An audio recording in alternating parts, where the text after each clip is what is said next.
Alors non, pas besoin d'être prophète pour comprendre que le Maroc change, le long de ses côtes en particulier.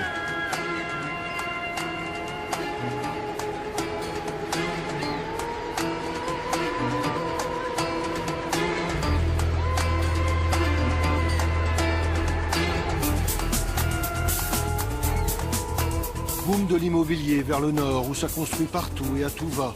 Un peu le syndrome des côtes espagnoles voisines avec quelques années de décalage. Bouleversement aussi dans les profondeurs sous-marines, voici Azila.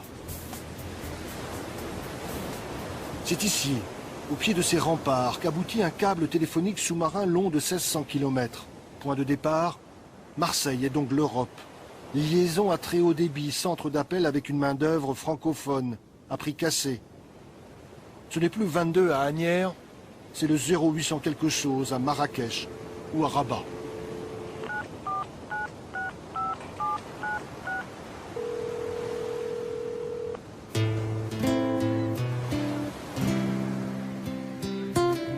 Arrivé dans le détroit de Gibraltar, voilà le Maroc aux portes de l'Europe. Depuis le cap Malabata, on voit les côtes espagnoles, très distinctement ce soir, avec en face la ville de Tarifa.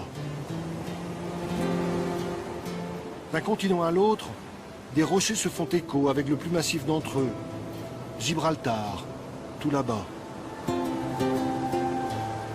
L'Europe vue depuis l'Afrique, une quinzaine de kilomètres à vol d'oiseau, quasi à portée de main.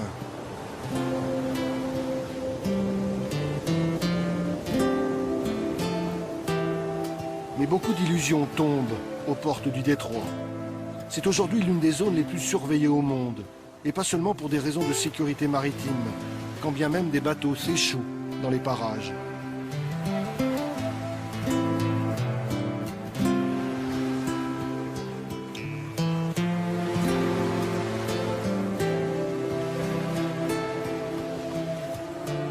Mais quels pêcheurs au monde peuvent s'estimer autant observés que les pêcheurs marocains et leurs enfants?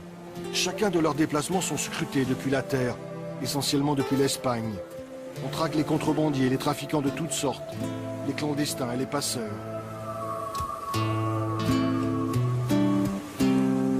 Barques de pêche minuscules, mais suffisamment grandes pour passer de l'autre côté. Rien de commun avec les gigantesques porte-conteneurs attendus dans ce port tout nouvellement créé.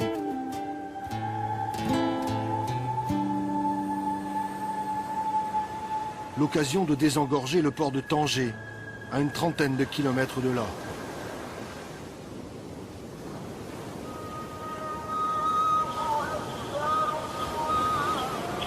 Tanger la Blanche, longtemps port d'escale des poètes et des écrivains. Tanger aujourd'hui et son presque million d'habitants et sa croissance exponentielle.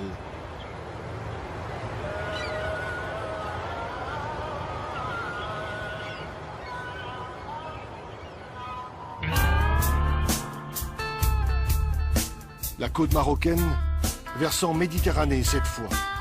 Nous voilà loin des falaises exposées aux colères de l'Atlantique et de ses embruns. Ici, pas de ramasseurs de sable, de pêcheurs nomades ou de champs de fraisiers. Très vite, en retrait de la côte, le relief prend le dessus. Les hautes terres du nord du Maroc, où les montagnes les plus élevées dépassent les 2000 mètres. Totalement enneigé l'hiver, c'est le Rif, une région montagneuse bien à part, dans le nord du Maroc.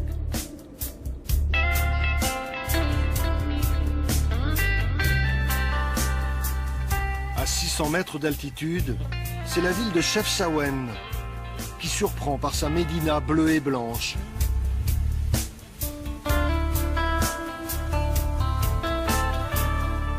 Voilà pour la carte postale. Pour le reste, Chefchaouen, capitale des montagnes du Rif, est aussi la capitale du kiff, le hashish marocain réputé jusqu'à Amsterdam. Dans les années 90, 200 000 agriculteurs en vivaient, une production quasi intensive, pas une colline sans son champ de cannabis. Les autorités ont détruit des champs, tous. On sait juste que le Maroc reste encore l'un des premiers exportateurs mondiaux de hashish. Et Et la voie royale de ce trafic est bien entendu maritime. Décidément, rien n'est simple le long de cette côte, surtout lorsque l'on aborde la question des enclaves.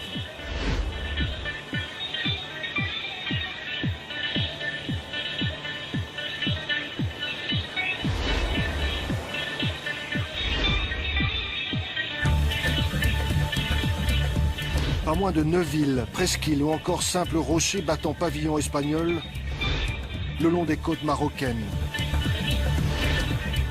70 mètres de long, 50 de large, 27 en hauteur, de loin on dirait un bateau. On peut même y aller à la nage. Voici le rocher d'Alucemas et sa garnison d'une 60aine d'hommes. Minuscule îlot espagnol à 300 mètres des plages marocaines. Moins caricatural, il existe aussi les 3 îles Chafarinas dans l'est du pays. Encore 3 bouts de territoire espagnol dans les eaux marocaines. Mais les plus connus de ces enclaves sont les grandes villes. Postes frontières pris d'assaut quotidiennement à Ceuta. 60 000 citoyens espagnols en terre marocaine. Situation ubuesque où de part et d'autre d'une frontière, le niveau de vie passe du simple au quintuple au bas mot. Pire encore, avec l'autre grande enclave espagnole, Melilla, une ville en état de siège. Ici, comme à Ceuta, un double mur de barbelés et de grillages électrifiés. Un rempart jalonné de miradors atteint même les plages. Dissuasif, chaque année, des centaines de candidats à l'émigration clandestine se terrent autour de Melilla, avec l'espoir de passer le mur.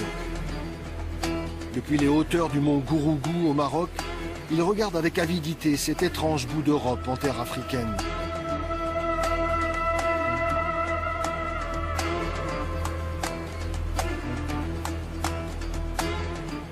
Cela dit, sur le registre des relations diplomatiques, il y a un dossier encore plus sensible et plus délicat dans la région.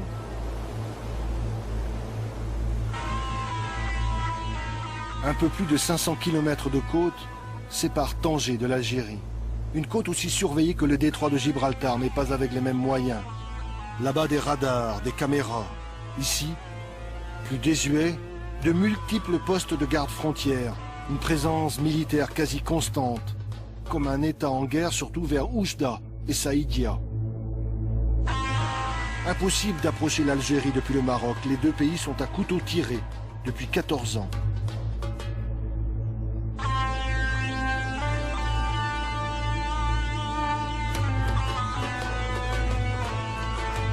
« 14 ans que la frontière est fermée. Situation bloquée. Dialogue de sourds entre les deux pays, c'est la plus longue frontière fermée au monde.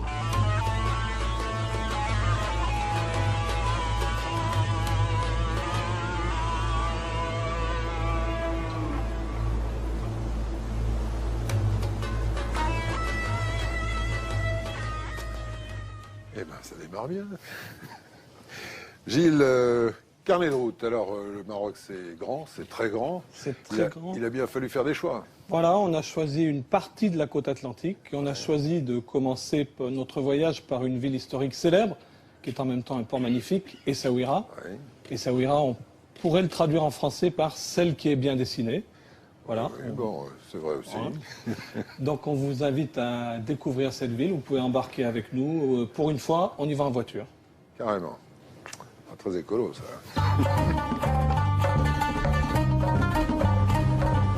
Et nous voilà tout à trac, jetés sur les routes du Maroc. Ses grandes étendues, sa lumière. Un bout de chemin, premières impressions.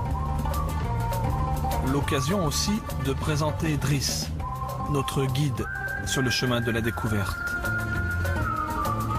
Mais voilà qu'une ville apparaît déjà. Nous sommes arrivés centre-ville. Essaouira la légendaire.